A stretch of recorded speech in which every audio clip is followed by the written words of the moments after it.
Bonjour chers internautes, nous sommes à notre émission Monsieur l'agronome et aujourd'hui nous sommes avec la station du Centre national de recherche agronomique de la région de Békay. Nous sommes accompagnés du directeur régional et de la chargée de communication. Et je vais permettre à ce que les deux se présentent avant de rentrer dans le vif du sujet. Monsieur le directeur, bonsoir. Bonsoir monsieur. Présentez-vous à nos internautes. Docteur Kwaku Amani Michel, je suis le directeur régional CNRA Bouaké. Pour juste dire que nous sommes à la direction régionale du CNRA Bouaké.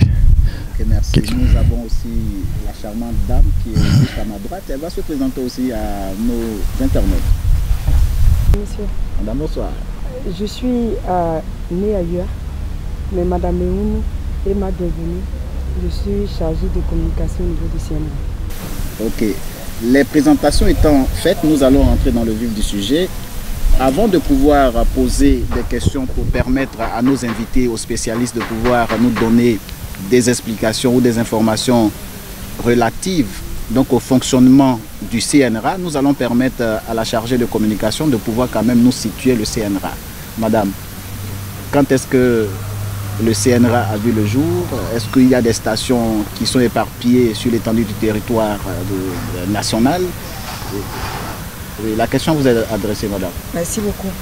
En fait, le CNRA, c'est le Centre national de recherche agronomique. Okay. Et le Centre national de recherche agronomique a été créé en 1998, après la dissolution de 3 structures nationales. Je vais parler de l'IDEFOR, qui était juste dans le sud, l'IDESA dans la partie centre et nord et du CIRT, okay. Le centre de technologie, de recherche technologique. Okay. Voilà, le CNRA s'étend sur toute l'étendue du territoire national. Quand je dis toute l'étendue du territoire national, effectivement, parce que le CNRA part du sud au nord, de l'est à l'ouest en passant par le centre. Nous avons 5 directions régionales. La direction régionale d'Abidjan, la direction régionale de Gagnoua, la direction régionale de Mans, la direction régionale de Korogo et la direction régionale de Bouaké qui nous accueille aujourd'hui. Tout à fait. Voilà. Et ces directions régionales ont à leur sein des stations de recherche et de valorisation et des laboratoires centraux. Voilà. Okay. Donc voici un peu présenté le CNRA.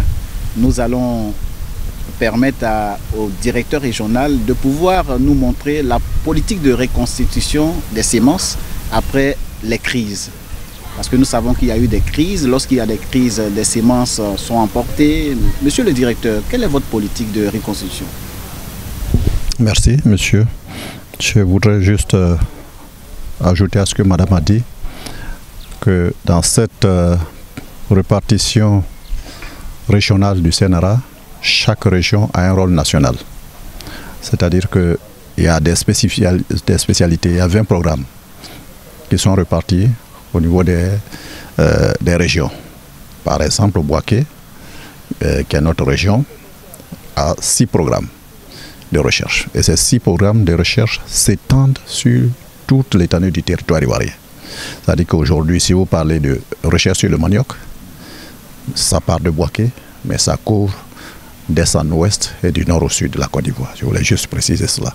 Oui. La politique de reconstitution des semences, c'est la question que vous avez posée. C'est un processus.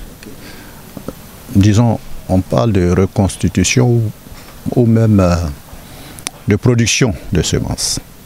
Parce qu'en dehors même de la reconstitution, qui est due à la perte de nos semences suite aux différentes crises que la Côte d'Ivoire a rencontrées, il y a même la création des semences, parce que tout est évolutif.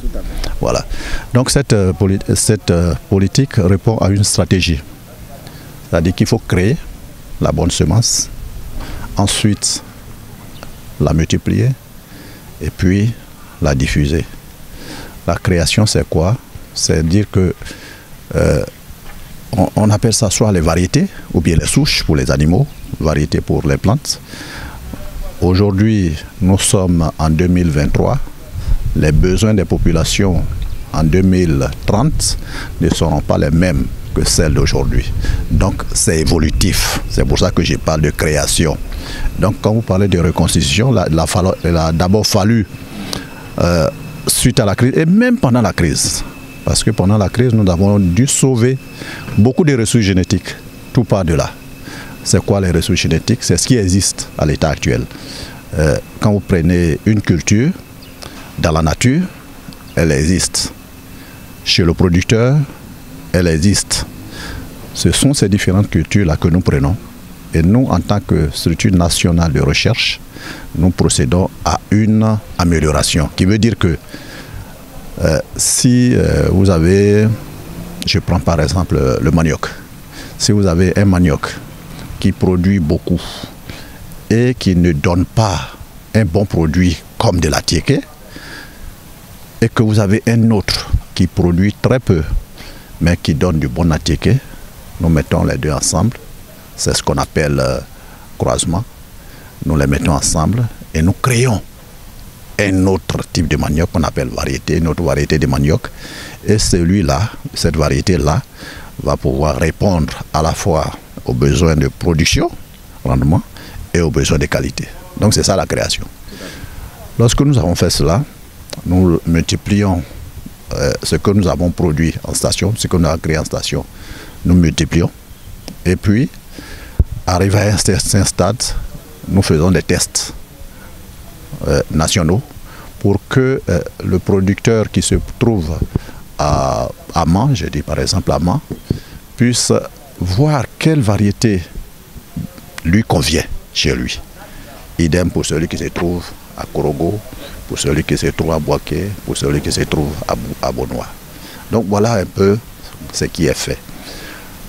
Aujourd'hui, il y a une nouvelle orientation du CNRA. On peut avoir cette nouvelle une nouvelle dynamique.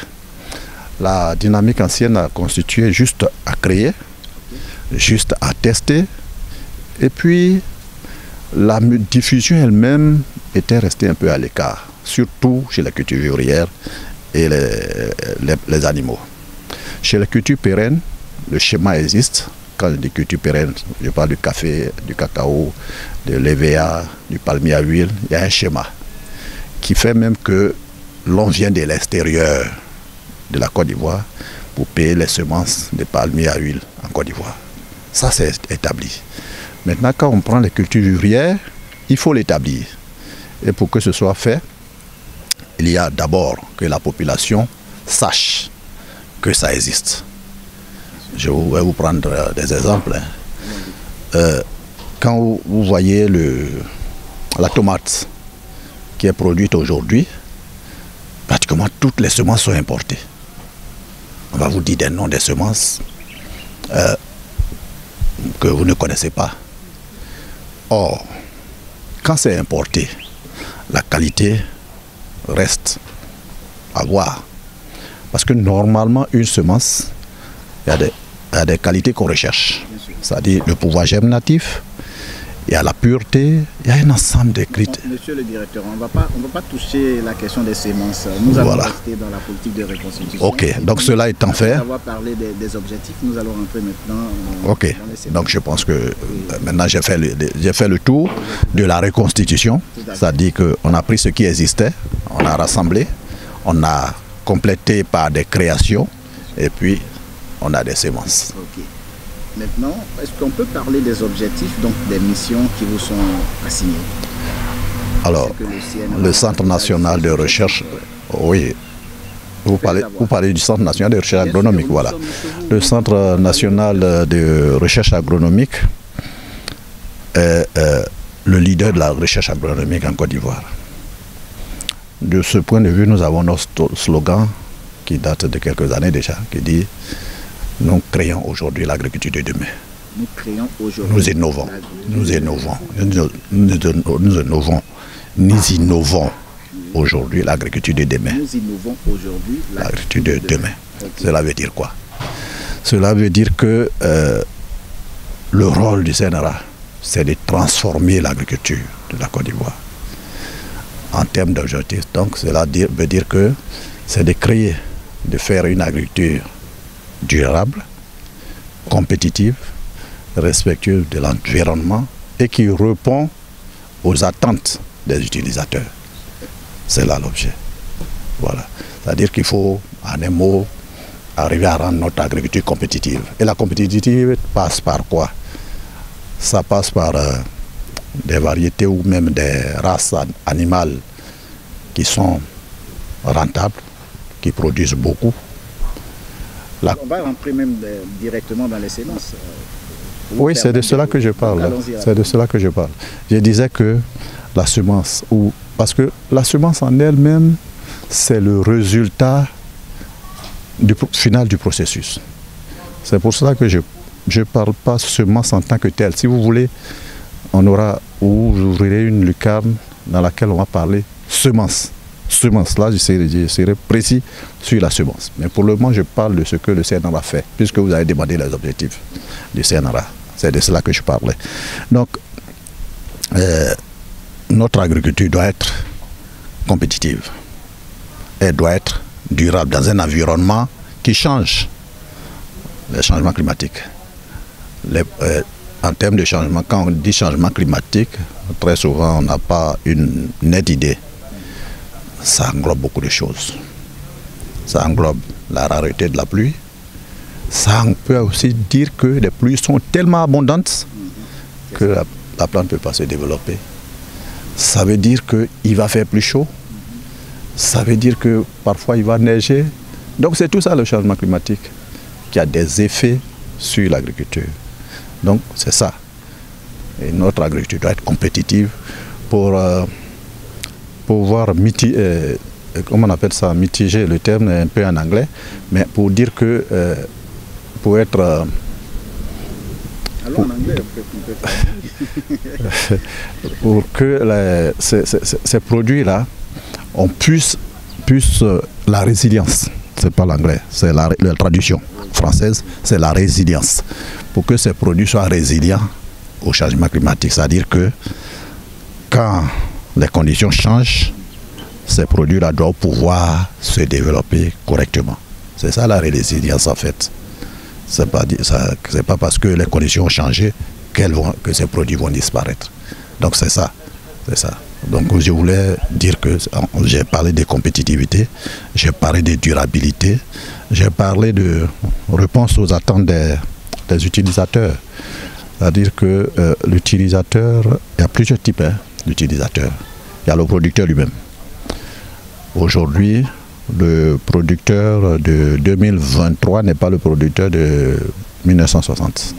C'est-à-dire qu'il y a des gens qui cherchent aujourd'hui à moderniser leur agriculture. Pour que ce soit modernisé, ça veut dire quoi? Il faut utiliser des outils modernes. À la recherche aujourd'hui, nous sommes en train de mettre au point des méthodes utilisant des drones. C'est-à-dire que vous pouvez traiter votre parcelle avec des drones. Vous pouvez vous asseoir dans votre bureau, si vous voulez, dans votre maison, et puis arroser vos parcelles. C'est ça la modernisation pour le producteur. Pour le producteur. Maintenant, le consommateur. Le consommateur, lui aussi, il est évolutif. C'est-à-dire que ce qu'on consommait en 1960 n'est plus exactement la même chose qu'on consomme en 2023.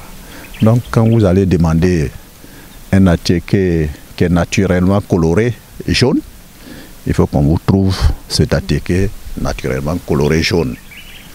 Quand vous allez demander de la tomate qui a un goût particulier, il faut qu'on vous trouve cette tomate-là. C'est là la réponse aux besoins de l'utilisateur. Est-ce que vous pouvez parler des différentes semences dont dispose le CNRA? Oui. Pas besoin d'explication, mais vous pouvez les différentes semences.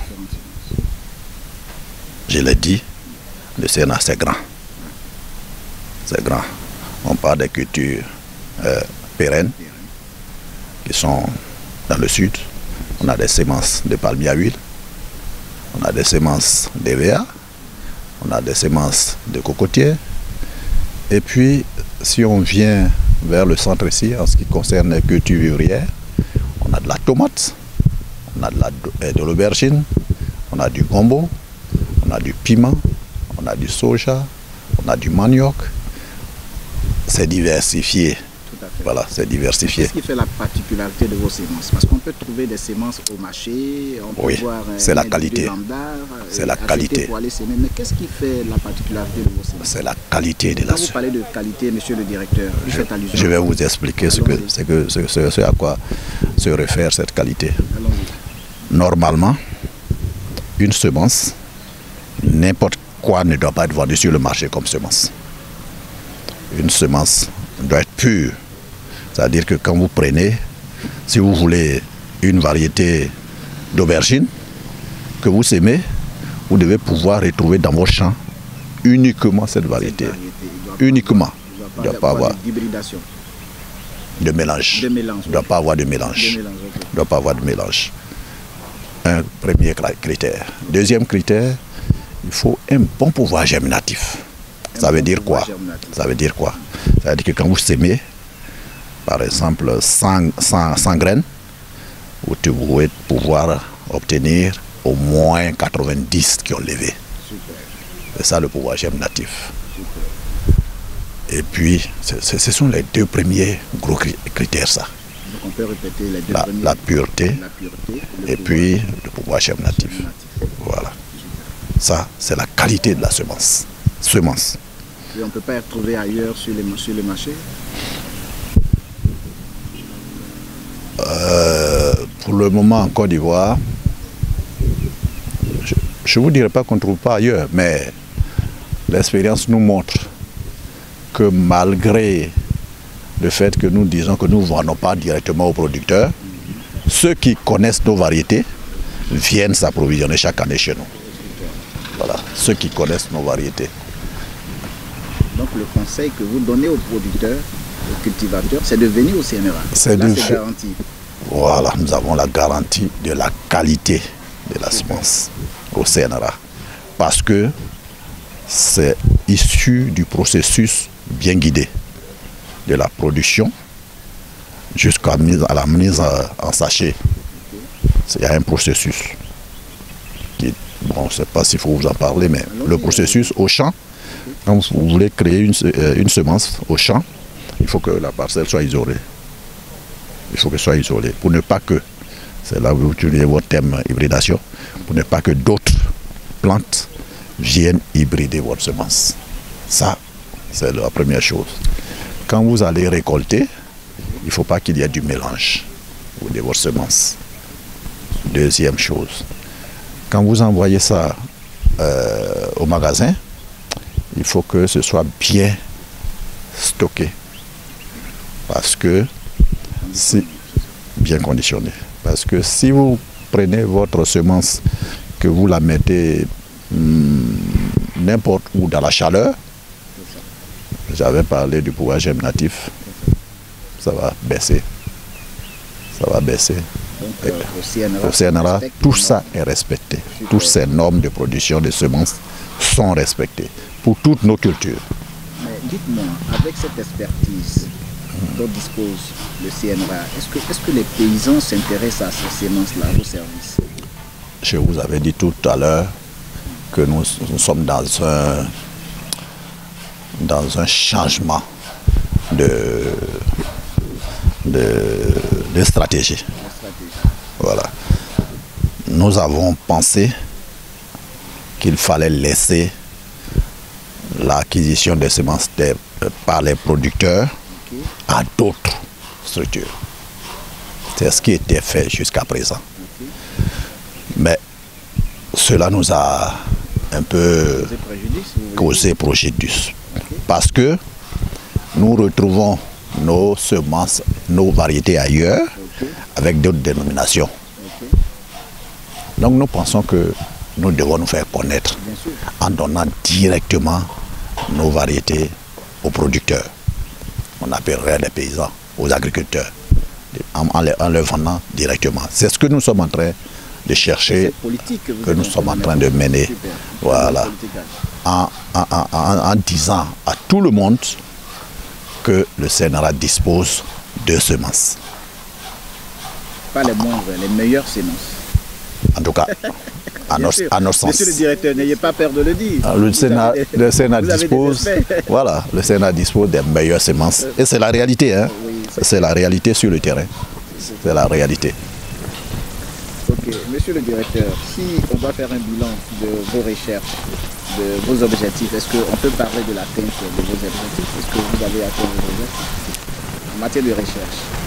Je peux répondre sans hésiter par l'affirmatif. Voilà, je peux répondre sans hésiter. Voilà. Vous savez, la Côte d'Ivoire est l'un des premiers producteurs en beaucoup de spéculations. Cacao,